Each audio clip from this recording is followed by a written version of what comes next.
आत्माराम की आत्मकथा स्वामी जपानंद, स्वामी ब्रह्मानंद और स्वामी प्रेमानंद। मठ और वहाँ के प्राय सभी साधु सन्यासी मेरे परिचित थे और पहले भी अनेकों बार उनका दैनंदिन जीवन निकट से देखने का सुयोग मिला था। अतः नया बिल्कुल नहीं लग रहा था।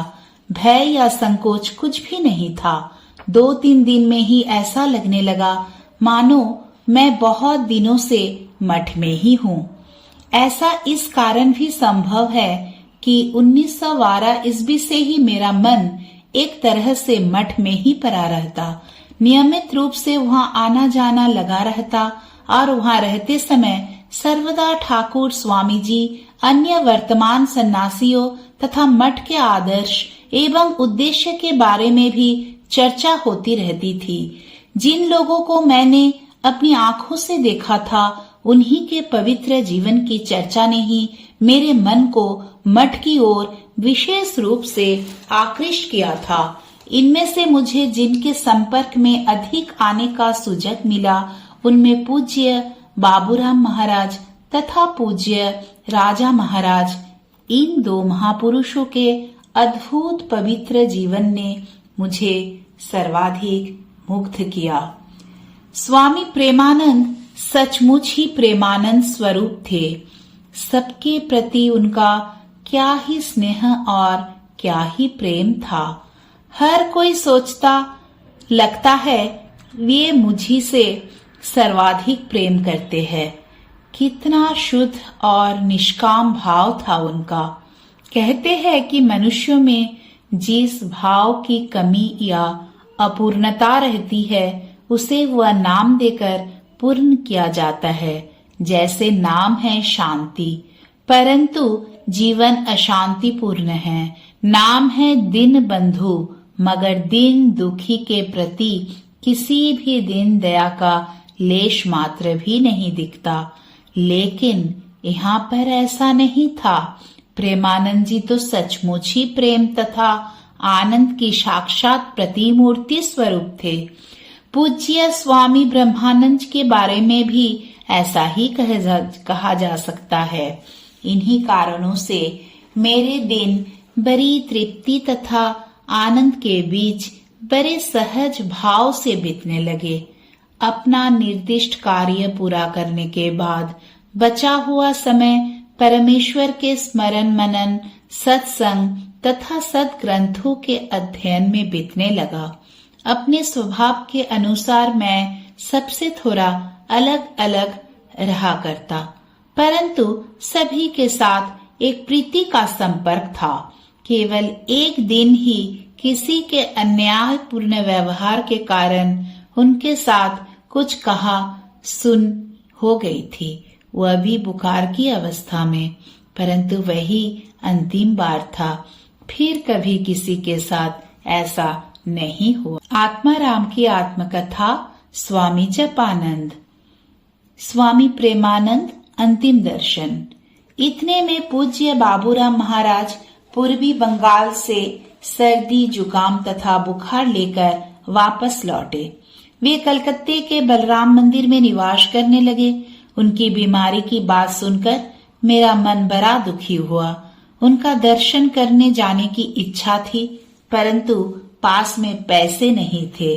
अतः बेलूर मठ से वहाँ जा नहीं पा रहा था। कुछ ब्रह्मचारियों ने आने जाने का खर्च दिया, तभी जा सका। जब वहाँ पहुंचा उस समय अपराह्न के 3 बज रहे थे। ऊपर के बड़े कमरे में वे आंखें बंद करके बैठे थे। शांतिराम बाबू बाहर बैठे हुए थे। बोले, जग रहे हैं। धीरे धीरे उनके पास गया। मेरे पहुंचते ही उन्होंने आंखें खोलकर कहा, तो तू आ गया है, तेरी बात याद थी। प्रणाम करके मैं पास बैठकर पंखे से हवा करने लगा। वे फिर बोले, क्या तूने सुना है, पूर्वी बंगाल में सब लोग ठाकुर के नाम से मोहित हो गए हैं। घर घर में उनकी पूजा हो रही है। शरीर दुर्बल हो गया है। अन्यथा वहां सर्वत्र उस नाम का संदेश लेकर जाता। अब मुसलमानों ने भी उन्हें मानना शुरू कर दिया है। कई तो नित्य श्री रामकृष्ण वचनामृत का पाठ करते हैं। समझा? धन्य है तेरा भाग्य। अब उन्हीं के कार्य में लग जा, शांति मिलेगी, विद्या का प्रकाश होगा। मुझे ही देखना, मैंने क्या कोई पढ़ाई लिखाई की थी, परंतु उनकी दया होने पर सभी लोग हाथ की मुट्ठी में आ जाते हैं। मोकम करोति वाचालम पंगुम लंघयति गिरिम। उनकी दया होने पर, समझा, उनकी दया होने पर। उनका शरीर वसस्थ और दुर्बल था। वे कष्ट का अनुभव करने लगे। इसी बीच शांतिराम बाबू ने दूर से ही 2 बार संकेत द्वारा मुझे ज्यादा बातचीत करने से मना किया। मैंने कहा, महाराज आपको कष्ट हो रहा है, अधिक मत बोलिए। आपके स्वस्थ हो जाने पर आपके उपदेश तथा पूर्वी बंगाल में आपके प्रचार की बातें खूब सुनूंगा। वे थोड़ा जोर देकर बोले, छी छी, उनकी बात कहने में कष्ट कैसा? यह शरीर तो नश्वर है। जितना उनकी सेवा में लगे उतना ही अच्छा। उनका काम करते करते यह देह भी यदि नष्ट हो जाए तो इससे बढ़कर सौभाग्य और क्या हो सकता है। बोल श्री गुरु महाराज जी की जय, महामाई की जय, स्वामी जी महाराज जी की जय।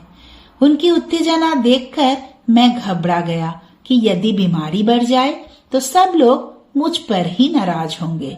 उनकी ये बातें सुनकर मेरा हृदय अभिभूत हो गया था। उनकी अवस्था के बारे में सोचकर बीच बीच में आंखों में जल आ रहा था, परंतु किसी प्रकार मैं उसे रोकने का प्रयास कर रहा था। शांतिराम बाबू ने आकर तीसरी बार बाहर आने का इशारा किया। मैंने महाराज को प्रणाम करके विदा मांगी। वे थोड़ा उदास होकर बोले, जाएगा तो जा, उद्बोधन होकर माँ को प्रणाम करता हुआ जा और उनसे कहना अब मैं थोड़ा अच्छा हूँ। उनके आदेशानुसार उद्बोधन मट गया, परंतु याद नहीं कि उस श्री माँ के दर्शन करना संभव नहीं हो सका था। वहाँ श्री माँ को पूज्य बाबूराम महाराज का यह संवाद देने का अनुरोध करके मैं स्टीमर से कुठी घाट होते हुए मठ लौटा। इसके बाद उनके दोबारा दर्शन का कोई अवसर नहीं मिला। जब वे बैद्यनाथ से लौटे तो इन्फ्लुएंजा और सर्दी जुकाम लेकर लौटे थे। मठ में रोज ही उनके स्वास्थ्य के विषय में सूचना आती। वरिष्ठ साधु लोग कहते थे कि थोड़ा स्वस्थ होने पर उनका दर्शन करने तथा उपदेश सुनने को मिलेगी। अतः उनके दर्शन की प्रबल इच्छा होते हुए भी उसे दबाए रखने को बाध्य हुआ था। कई लोग कलकत्ते जाकर भी उनका दर्शन करने की अनुमति न मिलने से दुखी होकर लौट आए थे। इसके बाद एक दिन शाम को खोका महाराज सहसा मठ में आए। उनके चेहरे पर उद्विग्नता की झलक दिख रही थी। आते ही उन्होंने लकड़ी आदि तैयार करने का आदेश दिया। समझ गया कि हमारे पूज्य बाबूराम महाराज ने स्वधाम प्रस्थान किया है। अब वे इस मृत्यु लोक में नहीं हैं। मन में बहुत दुख हुआ। बिल्व वृक्ष के नीचे बैठकर खूब रोया। कितना भागा हूँ मैं। मठ में आकर भी मन प्राण से उनकी सेवा न कर सका। जब घर से आता जाता था तब ये कृपा करके अपनी छोटी मोटी सेवा का अधिकार मुझे दिया करते थे।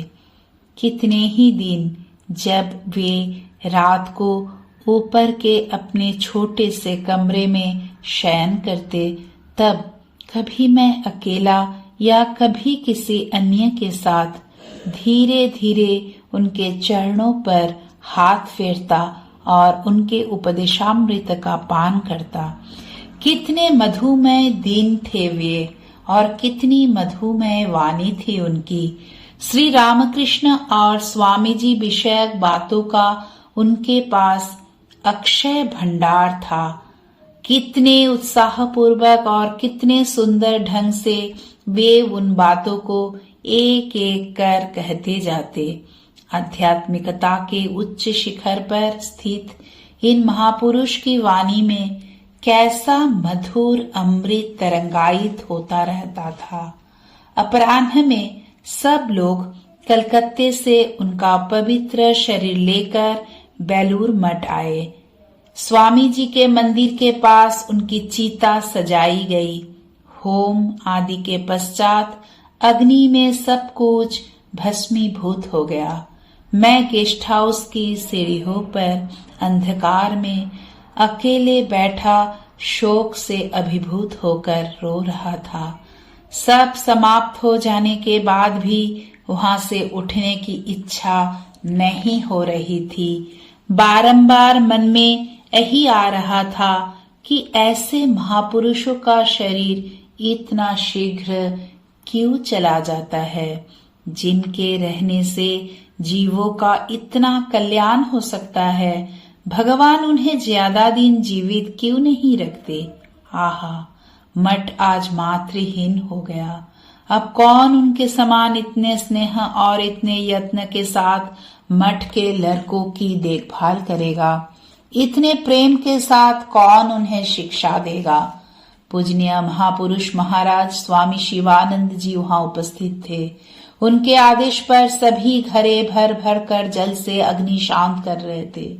एक ब्रह्मचारी के मुख से यह सूचना पाकर मैंने भी जाकर यथा नियम जल दिया।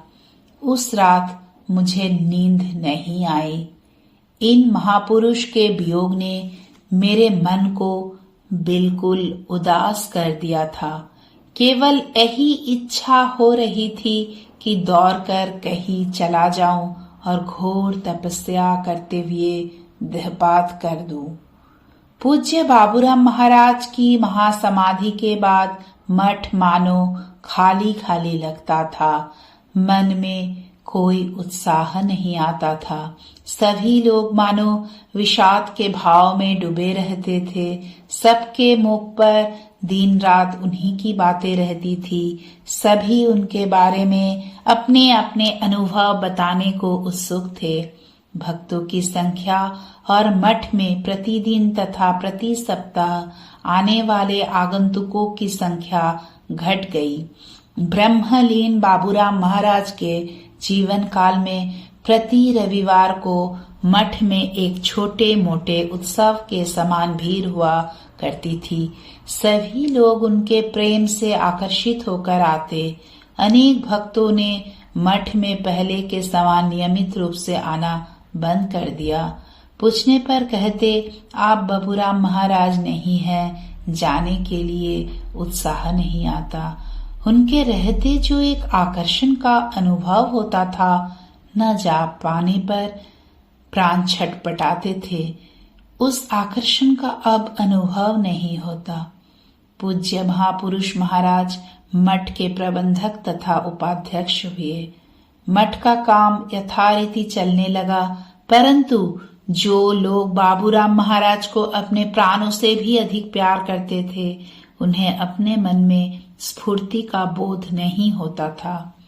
उस समय मुझे मठ का हिसाब रखने का, स्वामी जी का कमरा तथा कभी कभी उनका समाधि मंदिर साफ करने का और थोड़ा सा ग्रंथालय का कार्य सौंपा गया था। वैसे ब्रह्मचारी नब दफ्तर के इंचार्ज थे और इन कार्यों में मेरी काफी सहायता करते। शुरू में कुछ दिन हमने खूब मेलजोल से काम किया, पर बाद में थोड़ा बहुत मतभेद होने लगा। उदाहरण के रूप में कहा जा सकता है कि वे रुपए जमा होने पर तो बहुधा लिखवा देते, परंतु उसका पूरा खर्च लिखवाना प्राय भूल जाते। इससे हिसाब अधूरा रह जाता। रुपये वे अपने पास ही रखते और जरूरत के अनुसार तिजोरी में से निकलकर मुझे दे देते। इसी विषय में बीच बीच में मतभेद होता, तो भी अधिकांशतः हम दोनों शांति तथा प्रीति के साथ काम किया करते थे। जय श्री राम कृष्ण।